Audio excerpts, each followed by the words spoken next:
Om Shri Paramatmane Namah. In the case of many seekers, many years have passed since they are marching on this path of spirituality. Some even for 20 years, even more than that, like that.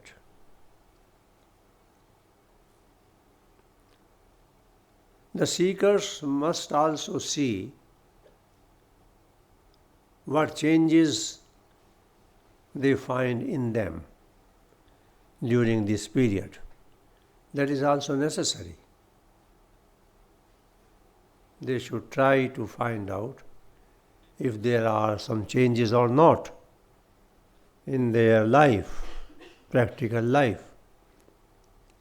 Because if there are no changes, then there is no use. What is the use then? There should be change, particularly in regard to their nature, habits.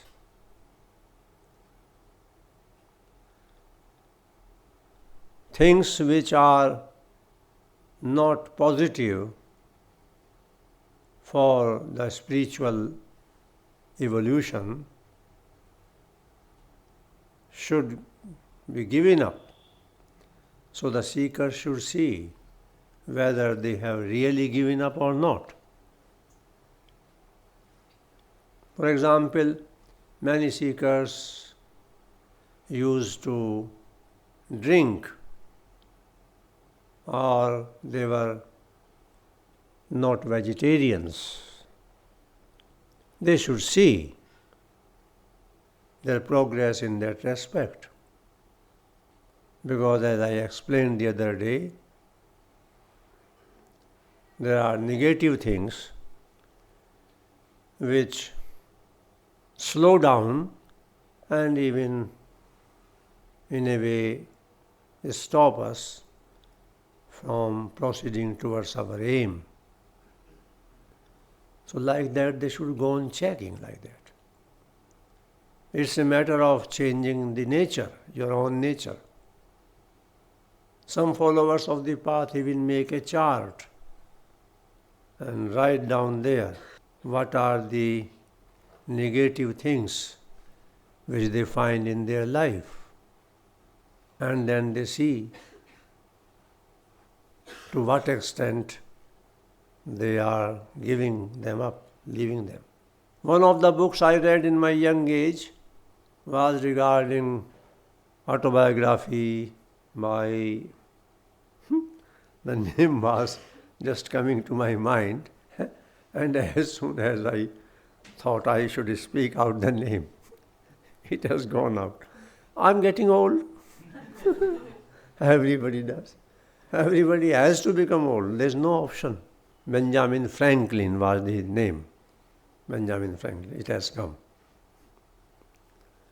You see, by these things, by the growing age, old age, and sometimes illness, sometimes less money, sometimes more money, one need not be very much worried about it because they are the same with everybody. If there was some exception, there would have been jealousy. Oh, such a man will never grow old, and I will grow. There was place for jealousy.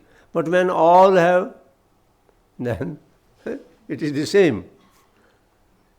So Benjamin Franklin, I read that when I was young, in a state, Purvanchal now known, at that time NEFA, Northeast Frontier Agency, in the north and eastern part of India.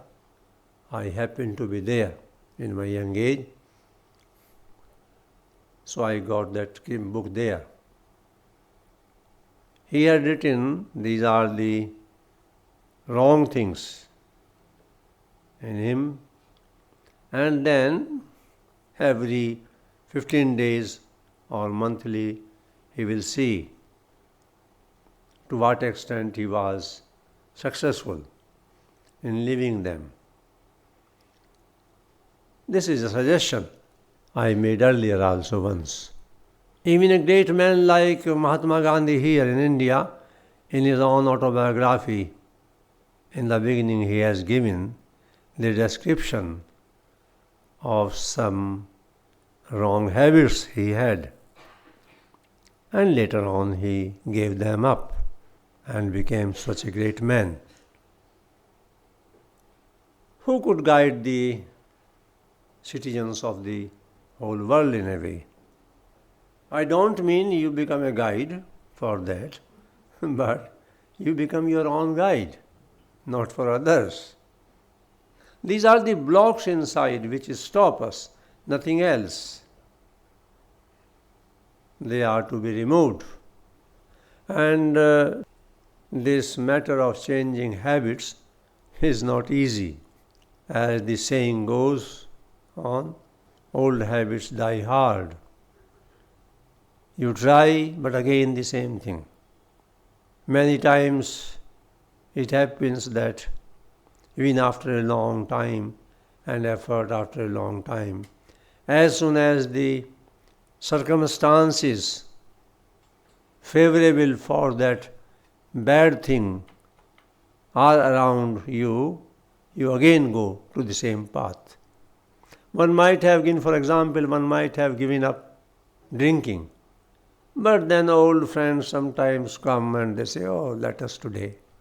And a little, what difference does it make? They say like that. They have compared that these old habits are like the tail of a dog. They say that the tail of a dog is curved like this.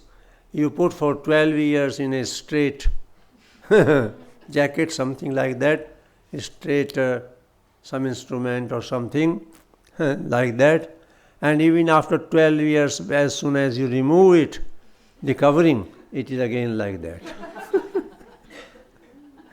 This example is given here in India.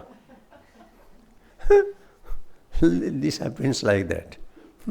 For somebody might have done it, I don't know. Somebody might not be happy with the curve of the tail of the dog and might have thought, let me straighten the tail, and then iron cage might have been there on the tail. For 12 years the person waited. And after 12 years, as soon as that iron curve covering was removed, the tail again went like that. In this way, they are the habits, they come like this. We have to go beyond them. And as I explained earlier several times, this change of habit is done not by suppression, but by understanding. Suppression will not help. One cannot conquer with nature. Only wisdom can conquer. So by understanding and step by step discipline, like that. I gave an example about my own life some years ago. I had a sort of, in a way, addiction towards sweets, particularly jaggery.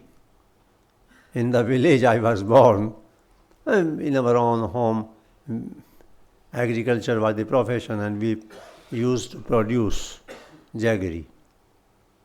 I used to eat so much. That created a problem to my teeth also. So then someday I decided to get rid of it. And I explained earlier, I went to a shop, famous shop, where sweets were there, and I ate it and ate it and ate it, went on. And a point came when I, disliking. But I said, eat more. And I was seeing what reaction was happening in the mind. By God's grace, from that day onwards, I did not remain very much inclined towards sweet, jaggery. Right. So, and these habits are there with us not only from this life, they are from other lives also. So, but you have to try. There's no other way out. And you will find that the more you are able to get rid of these negative habits, you are at peace with your own self. The great problem of all human beings is that there is no peace with the self inside. Peace does not come like that. You know, peace does not come by material means. It is only in search of peace that many young men, many people become addicts of drugs. They are unable to withstand the chaos inside in the mind. So much agitation. That is trying to find peace through forgetting oneself, through even drinking or through drugs. The capacity to have thoughts and analysis and faculty of discrimination, they decrease, they stop. And one finds momentary or some time some sort of peace, but it will not be there for a long time. And rather, still bad habits, worse habits are formed. So this peace will not be there for a long time. Permanent peace comes not by forgetting ourselves, but by knowing ourselves. And in this way, knowing ourselves, step by step comes the time when fully knows oneself, one becomes self-realized. After that, even if the temptations are there around, one is not distracted by them. One has no attraction. In Sanskrit there is a saying, Vikar hetau sati vikriyante yesham na chetansi te eva dhira. There they say, they alone are the really wise men or really self-realized whose minds are not distracted despite existence of attractions around. Somebody is in room A and the chocolates are in room B, second room, third room, and it is locked. And one says, I have conquered the habit of having chocolates. You are a conqueror only so far the lock is there.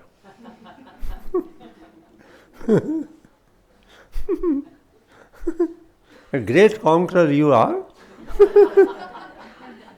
But as soon as the lock is removed and you get the chance, your heroism will go away. So they say, when those all temptations are there, then it is a total self-possession or self-control, or say, it is, after self-realization we can't say even it is control. Actually it is a sort of such total absence from those things. One does not care, one does not look, because the desire is not there inside. So for peace there is no other alternative. Another thing which I explained many times and which is very encouraging for every seeker is that any effort made in this direction will be useful, is valuable, will not go waste. Any effort, even coming here and sitting here and thinking about all this and reading books, they will not go waste. No matter one may not be able to succeed fully in one life, one will carry with oneself the stage of evolution which happened in that life, in the subtle body. It goes with that person when death happens. And the next journey starts right from that point where it finished. Material things, houses, money, respect by people, worldly decorations, they will not go. Nothing.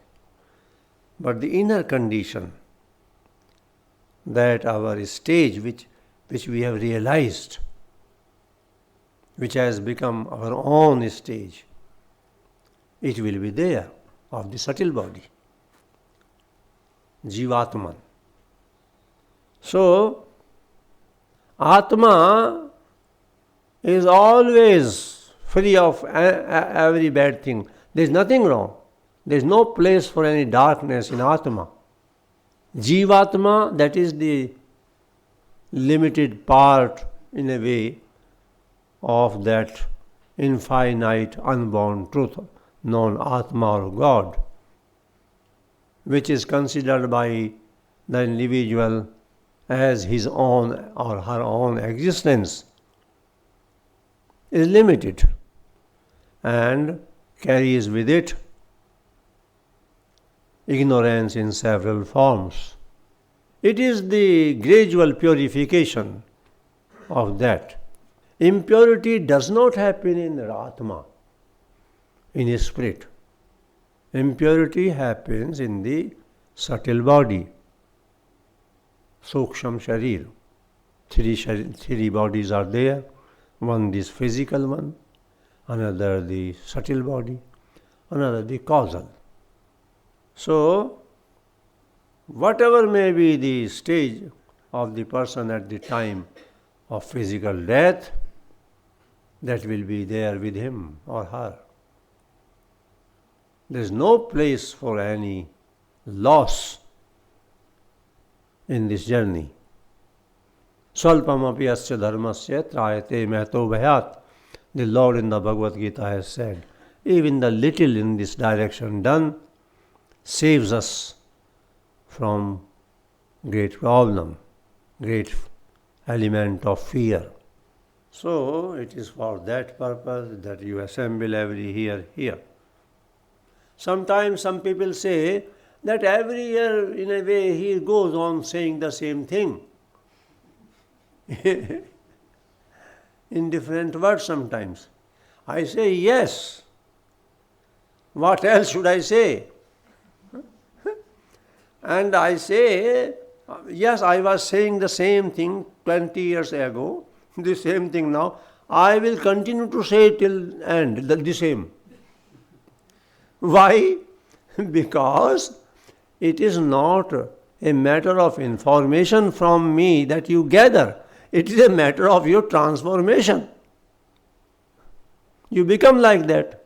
Then I will stop.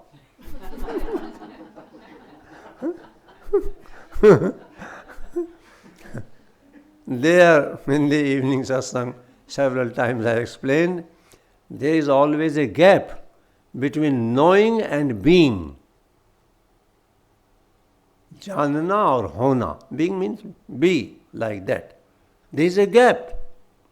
You have come to know that eating meat is not good, or you have known it. But the real benefit will be the day when you stop eating it. You can give a very good lecture on vegetarianism, and when you return to your flat, you eat. I don't know the name even of those things. In Europe, I saw, when I was there several times, I saw they keep in the shops pieces of meat in such a beautiful manner, it is difficult to recognize. It is meat. Oh, such nice sweets looking. So, So the real knowledge means that you have given it up. Here in India, it is said, somebody gave a very good sermon, a speech somewhere regarding brinjals. Oh, brinjals are not good for health, don't eat, and all that. He explained from many sides, from many directions, the bad effect of brinjals. When came home, brinjal is a vegetable, you may have plant. He knows that name, whatever it is. A vegetable, not considered very good.